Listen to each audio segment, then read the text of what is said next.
नमस्कार, मैं हूं कपिल और आप देख रहे हैं next nine news. Madhya Pradesh की राजनीति की अगर बात करी जाए तो जिस तरीके से सिंधिया का कद लगातार बढ़ता जा रहा है या फिर यूं कहिए कि बयानबाजी का दौर जो है वो उन्हें बड़ा बना रहा है।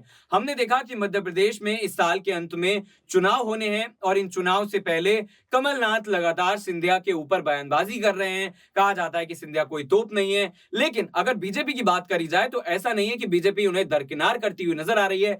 शिवराज सिंह चौहान ने कहा कि मैं सिंधिया की बदौलत जो है वो मुख्यमंत्री बनाऊं। अब अगर देखें तो सिंधिया को न सिर्फ उड्डयन मंत्री का बड़ा पद दिया है, बल्कि यह भी कहा जा रहा है कि आने वाले वक्त में चुनाव से पहले कहीं ना कहीं वो टिकटों को बांटते हुए नजर आएंगे। और ऐसे में सिंधिया के ऊपर दबाव ये भी रहने वाला है कि क्या वो सिर्फ अपने ही समर्थकों को टिकट देते हुए नजर आएंगे या फिर शिवराज के जो समर्थक हैं उन्हें बराबर टिकट देंगे। और ऐसे में जब लोकसभा का चुनाव भी काफी करीब है, यानी कि अगर सिंधिया दोनों चुनाव बीजेपी को जिताकर उसकी झोली में डाल देते हैं तो कहीं ना कहीं फिर यह माना जा सकता है कि आने वाले वक्त में या तो 2.5 साल के बाद या फिर 5 साल के बाद ही सही, लेकिन सिंधिया मुख्यमंत्री बनते हुए जरूर आएंगे। लेकिन इसमें एक बड़ा पेच यह है कि बीजेपी जिस तरीके से अपना एक नया फॉर्मूले का जो प्रयोग है वो करती हुई नजर आ रही है, टेस्ट करती हुई नजर आ रही है। 3 राज्यों में चुनाव होते हैं और ज्यादातर राज्यों में इससे पहले भी ये कहा जाता है कि मुख्यमंत्री अगर बदलता है तो इससे बीजेपी को फायदा होता है। और एक रूल जो है वो कहीं ना कहीं बीजेपी जल्दी